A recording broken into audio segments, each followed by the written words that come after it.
Hi friends, welcome to lazy bye tech and gaming studio. నేను మీ Sairam. So ఈరోజు మనం cover చేసే టాపిక్ ఏంటంటే 5G. సో అసలు 5G అంటే ఏంటిది, 5G టెక్నాలజీ ఎలా వచ్చింది, అండ్ నెక్స్ట్ 5G వల్ల మనకు వచ్చినటువంటి బెనిఫిట్స్ ఏంటిది, ఇండియాలో 5G ఎప్పటి నుంచి స్టార్ట్ అయింది. సో ఈ టాపిక్స్కి రిలేటెడ్ ఈ వీడియో. సో ఇప్పుడు మెయిన్ కంటెంట్లోకి వచ్చేద్దాం. సో ఇప్పుడు 5G అంటే ఏంటిది, సో ఇప్పుడు 5G అంటే fifth generation of the mobile network అని చెప్పేసి కూడా అనుకుంటాం. సో నెక్స్ట్ ఇప్పటిదాకా అయితే మనం 2G 3G 4Gని అయితే బాగా ఎక్స్ప్లోర్ చేసాము, వీటి గురించి మనకు తెలుసు. సో అసలు 5G అంటే ఏంటిది, సో ఇప్పుడున్న టెక్నాలజీ ప్రకారం అసలు 5Gకి ఎటువంటి ఇంపాక్ట్ పడింది, 5G వల్ల ఎన్ని టెక్నాలజీస్కి కొత్త స్టెప్ అయితే తీసుకున్నారు, గ్రేట్ ఇన్వెన్షన్స్ ఎలా చేయగలిగారు అనేది కూడా తెలుసుకుందాం ఫ్రెండ్స్. సో అసలు ఇప్పుడు ఈ ఫిఫ్త్ జనరేషన్కి ఫోర్త్ జనరేషన్కి ఉన్న తేడా ఏంటి అంటే 10x డిఫరెన్స్ ఉంది కంపల్సరీ. సో ఇప్పుడు 10 times బెటర్మెంట్ వచ్చేసింది, ఇంప్రూవ్మెంట్ అనేది చాలా వరకు వచ్చింది. సో అసలు ఇప్పుడు 5G స్పీడ్ అనేది ఎలా ఉంటుంది, సో నెక్స్ట్ అసలు ఈ 5G స్పీడ్ అనేది ఇప్పటిదాకా మనం బ్రాడ్బ్యాండ్స్లో కానీ లేదా వైఫైస్లో చూసుకున్నట్లయితే, సో మనకి ఇప్పుడు గిగాబైట్స్ ఏదైతే ఉంటుందో దాని ఫైల్ ట్రాన్స్మిషన్స్ అనేవి చాలా ఈజీగా అయ్యేది. So 4G networks 3G 2Gs ఉన్నప్పుడు అసలు మనకి జస్ట్ ఒక MBని డౌన్లోడ్ చేయాలంటే చాలా టైం పడుతుంది కదా. సో ఇప్పుడు 5Gకి వచ్చేసరికి మనకు అసలు ప్రాబ్లమే లేదు. సో ఇప్పుడు ఎంత జీబీ ఉన్నా సరే ఈజీ టు ఈజీ మీరు చాలా మినిట్స్లోనే మీరు అది డౌన్లోడ్ చేయొచ్చు, ఇంక్లూడింగ్ ద 4K వీడియోస్ కానీ లేదా లైవ్ స్ట్రీమ్స్ కానీ. సో ఇటువంటివి కూడా ఈజీగా 5G నెట్వర్క్లోనే చేయొచ్చు. సో 5G టెక్నాలజీ ఒక కొత్త స్టెప్ అనేది ఇది అనమాట. సో ఇప్పుడు 5G వల్ల వచ్చినటువంటి మెయిన్ చేంజెస్ ఏంటనేది చూసుకున్నాం. సో ఇప్పుడు మనకి 5G వల్ల వచ్చినటువంటి చేంజెస్లో చూసుకున్నట్లయితే ఇప్పుడు not only internet connectivity, downloading speed, uploading speed ఇవే కాదు. సో మెయిన్లీ వచ్చేసి నెట్వర్క్ లాటెన్సీ అనేది కూడా చేంజ్ అయింది అనమాట. చాలా అప్గ్రేడ్, అది ఒక పెద్ద అప్గ్రేడ్ అనమాట నెట్వర్క్ లాటెన్సీ అనేది. అంటే ఇప్పుడు మన నెట్వర్క్ స్పీడ్ ఉంటుంది కదా, మొబైల్ నెట్వర్క్ స్పీడ్ అనేది చాలా వరకు ఇంప్రూవ్ అయింది. అంటే రెస్పాన్స్ టైం కూడా చాలా వరకు తగ్గింది.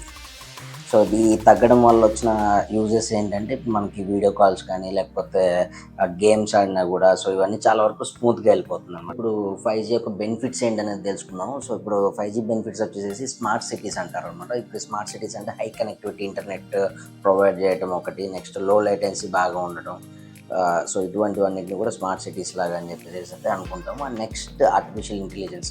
సో ఇప్పుడు ఇక్కడ ఆర్టిఫిషియల్ ఇంటెలిజెన్స్ అనేది ఒక కొత్త చాప్టర్ అయితే ఓపెన్ చేసింది 5G టెక్నాలజీని యూజ్ చేసుకుని. దాని గురించి రిలేటెడ్గా ఒక ఎగ్జాంపుల్ చెప్పాలంటే, సో రీసెంట్ టైమ్స్లో ఇటలీలో ఒక ట్రెక్కింగ్ చేసే పర్సన్ ట్రెక్కింగ్కి వెళ్ళాడనమాట. సో ట్రెక్కింగ్కి వెళ్ళినప్పుడు అతను అక్కడ నుంచి తిరిగి రాలేదు. సో ఆ రెస్క్యూ టీం కూడా వెళ్ళారు, ఫైండ్ అవుట్ చేశారు. బట్ ఎంతవరకు వెళ్ళగలుగుతారో అంతవరకు వెళ్తారు కదా. సో అక్కడ వరకు వెళ్ళారు, ఐస్ ఎక్కువ ఉండడం వల్ల అంతకుమించి ఇంకా లోపలికి వెళ్ళి డెప్త్గా అనాలిసిస్ అయితే చేయలేకపోయారు. బట్ అప్పుడే వచ్చినటువంటి కొత్త టెక్నాలజీ ఆర్టిఫిషియల్ ఇంటెలిజెన్స్లో ఏం చేసిందంటే 5Gని యూజ్ చేసుకొని ఒక డ్రోన్ అయితే తయారు చేశారు, AI డ్రోన్ని. సో దాంట్లో 5G టెక్నాలజీ ఉండడం వల్ల ఇది ఏం చేసింది అంటే, సో ఈ డ్రోన్ వెళ్ళేసి ఇప్పుడు ఐస్ ఒకటే కాకుండా రిలేటెడ్గా అక్కడ ఏదైనా సింబాలిక్స్ కానీ ఆబ్జెక్ట్స్ ఏదైనా ఉంటాయి లేదా కలర్ ఫొటోస్ కానీ ఇట్లా ఏదైనా ఉంటే ఆ ఫొటోస్ తీసి వీళ్ళకి రెస్క్యూ టీమ్స్కి అయితే పంపిస్తుంది. సో అలాంటి ఫోటోనే ఒకటి వచ్చింది రెస్క్యూ టీమ్కి, ఒక బ్లూ కలర్ హెల్మెట్కి సంబంధించిన ఫోటో వచ్చింది. సో ఆ ఫోటో ఆధారంగా లొకేషన్ పట్టుకుని అక్కడికి వెళ్ళి ట్రేస్ చేశారు రెస్క్యూ టీమ్కి. సో అక్కడికి వెళ్ళిన తర్వాత వాళ్ళకి ట్రెక్కింగ్ పర్సన్ అయితే అక్కడ దొరికాడనమాట. బట్ అప్పటికే అతను చనిపోయి ఉన్నాడు. సో ఆ బాడీకి అయితే ఏం కాలేదు ఐస్లో ఉండడం వల్ల. సో ఆ బాడీని అయితే తీసుకెళ్ళి వాళ్ళ ఎవరైతే ఫ్యామిలీ ఉంటారో ఆ ట్రెక్కింగ్ ఫ్యామిలీకి అతనికి ఇచ్చేసారనమాట.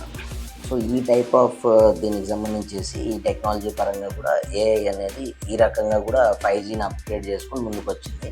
సో నెక్స్ట్ ఇంకొకటి ఆర్టిఫిషియల్ ఇంటెలిజెన్స్ అంటే ఏంటిది, సో దానివల్ల అసలు మనకి హ్యూమన్ లైఫ్లోకి రాకముందు ఎలా ఉన్నాం, వచ్చిన తర్వాత ఎలా ఉన్నాం, సో దానివల్ల అడ్వాంటేజెస్ డిసడ్వాంటేజెస్ ఏమైతే ఉన్నాయో, సో వీటన్నిటికి రిలేటెడ్గా మీకు టాపిక్స్ తెలుసుకోవాలి అనుకుంటే మా ఛానల్ని అయితే సబ్స్క్రైబ్ చేసి బెల్ ఐకాన్ యాక్టివ్ చేసుకోండి. సో రీసెంట్ డేస్లోనే లేదా కొంచెం త్వరలోనే మనం ఒక సిరీస్ అయితే అప్లోడ్ చేస్తున్నాను ఆర్టిఫిషియల్ ఇంటెలిజెన్స్ మీద. సో ఎవరికి కావాల్సిన సిరీస్ ఎవరైనా ఉంటే వాచ్ చేయాలి అనుకుంటే, ఆర్టిఫిషియల్ ఇంటెలిజెన్స్ గురించి తెలుసుకోవాలి అనుకుంటే, సో ఆ సిరీస్ ఆ నోటిఫికేషన్స్ అనేది అయితే వస్తుంది, బెల్ ఐకాన్ యాక్టివ్ చేసుకుని. సో ఇప్పుడు మన కంటెంట్లోకి వచ్చేస్తాం. సో ఇప్పుడు మన కంటెంట్లోకి వచ్చేస్తే సో ఇప్పుడు 5G బెనిఫిట్స్ అయితే ఇది. అండ్ నెక్స్ట్ అసలు 5G అనేది ఇండియాలోకి ఎప్పుడు వచ్చింది, సో 2023లో ఇండియాలో అయితే 5G అనేది స్టార్ట్ అయింది మేజర్ సిటీస్లో, Tier 1 సిటీస్లో స్టార్ట్ అయింది. సో తర్వాత ఇప్పుడు ప్రజెంట్ Tier 2 Tier 3 కూడా కొన్ని అవైలబుల్ ఉన్నాయి. సో అసలు ఫ్యూచర్ ప్లాన్ ఆఫ్ ఇండియా వచ్చేసి 5G పరంగా అయితే ప్రతి ఒక్క విలేజ్లో, ప్రతి ఒక్క టౌన్, ప్రతి ఒక్క సిటీలో కూడా ఆల్ ఓవర్ ఇండియా మొత్తం కూడా 5G ఇండియా లాగా మారాలి అని చెప్పి